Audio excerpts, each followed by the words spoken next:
International labour organisation की report के according Pakistan में जेंडर पे गैप 30% तक है। कि अगर एक रेस में दो लोग पार्टिसिपेट कर रहे हैं, 100 मिनट की रेस में एक को 30 मिनट बाद अलाउ किया जाए भागने के लिए, तो वो कभी भी फर्स्ट कैसे आ सकता है? डेफिनेटली नहीं आ सकता। यही हाल यहाँ पर औरतों का है कि उन्हें अलाउ ही नहीं किया जाता कि वो मर्दों की इक्वली कमा सके।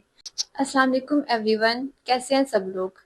अच्छा, आज की वीडियो में मैं एक छोटी सी बात डिस्कस करना चाहूंगी कि हम अक्सर सुनते हैं कि खवातीन की कमाई में बरकत नहीं होती।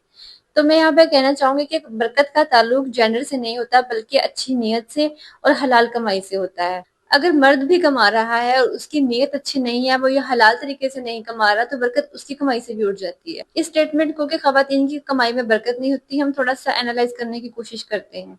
इंटरनेशनल लेबर ऑर्गेनाइजेशन की रिपोर्ट के अकॉर्डिंग पाकिस्तान में जेंडर पे गैप 30% तक है।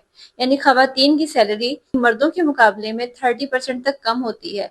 चाहे वो सेम काम जो मर्द कर रहा है वैसा ही क्यों ना कर रही हो, तब भी उन्हें सैलरी लो दी जाती है। और पूरे साउथ एशिया में जेंडर पे गैप सबसे ज्यादा पाकिस्तान में है। इवन बांग्लादेश जैसे मुल्कों में भी जेंडर पे गैप 18% तक आ गया है।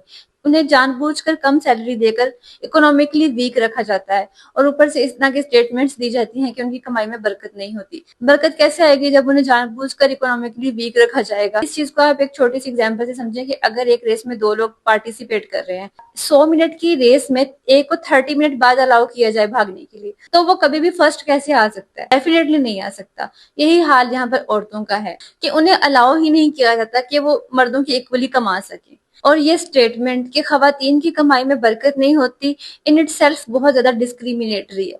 एक तरफ तो उन्हें इकोनॉमी में फेयर शेयर नहीं दिया जाता, उनकी मेहनत की पूरी कमाई उन्हें नहीं दी जाती, और दूसरी तरफ उनके बारे में इस तरह के नैरेटिव्स फैलाकर उन्हें डीवैल्यू किया जाता है। आज तक बेटियों को बोझ इसलिए समझा जाता है क्योंकि वो पेरेंट्स पर इकोनॉमिकली डिपेंडेंट होती हैं। वालिदैन की जो एक्सपेक्टेशंस अपने बेटे से होती हैं वो बेटी से नहीं होती।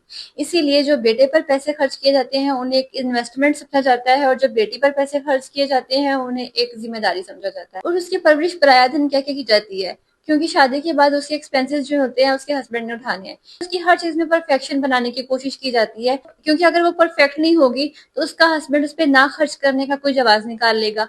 और इसलिए रिश्ता देखते हुए ये सब देखा जाता है कि लड़की की एजुकेशन क्या है, उसकी हाइट कितनी है, उसका रंग कैसा है, उसकी कुकिंग कैसी है। ये सब चीजें इसीलिए पूछी जाती हैं क्योंकि उसने फाइनेंशियली डिपेंडेंट होना होता है अपने हस्बैंड पे, और अगर इन चीजों में से उसमें किसी चीज में कमी रह गई तो उसका हस्बैंड उससे खुश नहीं रहेगा और वो उस पर खर्च नहीं करना चाहेगा। इसी माइंडसेट की वजह से बहुत सारी औरतें अपने घरों में वायलेंस फेस करती हैं, और इसी माइंडसेट की वजह से उन्हें मजबूर किया जाता है कि वो टॉक्सिक मैरिजेस में भी कम्प्रोमाइज करें। फर्ज करो उन्हें कहा जाता है कि सब्र करो, तुम्हारा असल घर तुम्हारा ससुराल ही है, और अगर उसका शोहर उस पर कभी चीट करता है तो उसे कहा जाता है कि मर्द तो ऐसा ही करते हैं। और वर्स्ट तो ये है कि उसे यहाँ तक बर्दाश्त करने को कहा जाता है कि शादी के बाद उसकी मैयत ही उसके घर वापस जा सकती है, वो नाराज होकर या डिवोर्स लेकर अपने घर नहीं जा सकती। इस तरह से फाइनेंशियल डिपेंडेंस कल्चरल टैबूज को सपोर्ट करती है। हमारी सोसाइटी में लड़की को फाइनेंशियल इंडिपेंडेंट बनाने की बजाय उन्हें अच्छा रिश्ता मिलने के लिए प्रिपेयर किया जाता है। जब एक इंसान इकोनॉमिकली डिपेंडेंट होता है तो उसकी चॉइसेस बहुत लिमिट हो जाती हैं।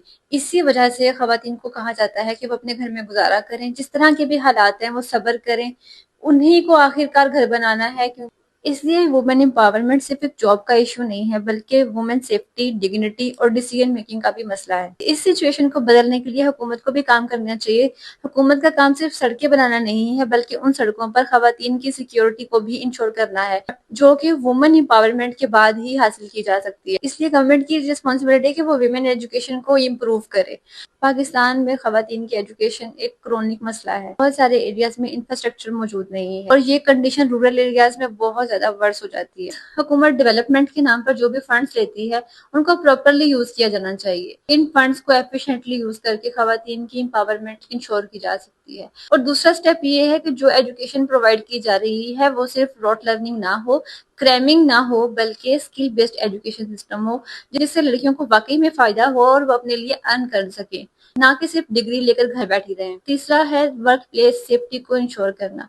पाकिस्तान की गवर्नमेंट ने एंटी हरासमेंट लॉज बनाए हैं, लेकिन उनकी इम्प्लीमेंटेशन कहीं कहीं पर वीक है। اس کے لیے لا انفورسمنٹ ایجنسیز کی ٹریننگ اور ان کو کیپیسیٹیٹ کرنا بہت ضروری ہے، کیونکہ بہت ساری کیسز میں ایسا ہوتا ہے کہ خواتین ہراسمنٹ کا سامنا کرتی ہیں لیکن اس کو رپورٹ کروانے سے ڈرتی ہیں، کیونکہ پولیس اسٹیشن کا جو انوائرمنٹ ہے وہ ویمن فرینڈلی نہیں ہوتا۔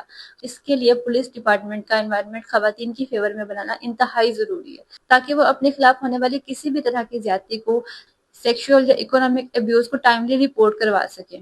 ایکول پے ایکٹ کو انفورس کروانا۔ پاکستان میں خواتین کی اکنامک حالت کو بہتر بنانے کے لیے لاز بنائے گئے ہیں لیکن ان کی امپلیمنٹیشن بہت ویک ہے۔ ایکول پے لا کو اسٹرکٹلی انفورس کروانے کی ضرورت ہے تاکہ خواتین کو ایکول اکنامک رائٹس مل سکیں۔ اس کے علاوہ کلچرل مائنڈ سیٹ خواتین کی فیور میں بنانا بہت ضروری ہے۔ اس کے لیے گورنمنٹ کو چاہیے کہ میڈیا کا استعمال کرے، میڈیا کے ذریعے سے خواتین کے لیے پازیٹیو ایٹیٹیوڈز ڈیولپ کروائے۔ اس کے لیے ریلیجیس اسکالرز کو بھی انوالو کرنا ضروری ہے، وہ بھی گورنمنٹ کے ساتھ اس میں تعاون کریں اور گورنمنٹ ان کو بھی آن بورڈ لے تاکہ خواتین کے خلاف جو نیگیٹو قسم کے نیریٹیوز بلڈ کیے گئے ہیں اور پوری سوسائٹی میں رواج دے دیے گئے ہیں ان کو کسی طرح سے کم کیا جا سکے۔ اس کے لیے سول ایکٹیوسٹس کو بھی امپاور کرنے کی ضرورت ہے، نہ کہ ان کی آواز کو دبانے کی۔ اس ویڈیو کے بارے میں آپ کی جو بھی رائے ہے آپ نے کامنٹ سیکشن میں بتانی ہے۔ نیکسٹ ویڈیو آپ کس ٹاپک پر چاہتے ہیں آپ یہ بھی بتا سکتے ہیں۔ تب تک کے لیے اللہ حافظ۔